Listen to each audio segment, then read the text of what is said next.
name's Annie. I've lived in Edinburgh since about 2009 and I've lived in Gorgie or Dalry for the last 10 years or so.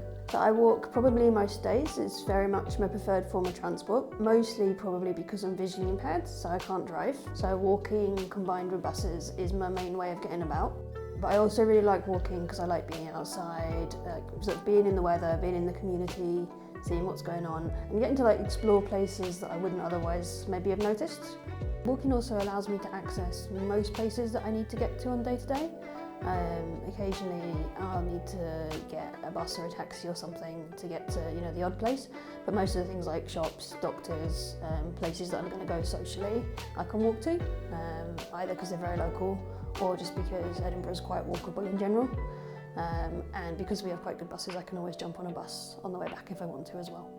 I do come across sort of some barriers in terms of being able to walk safely and confidently, especially because I'm visually impaired.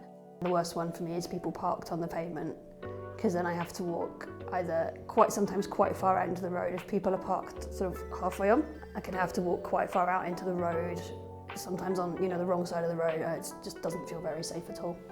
I think walking would be significantly easier if we had slightly wider pavements. I know that's a challenge because we're in an old city, that's not necessarily practical everywhere.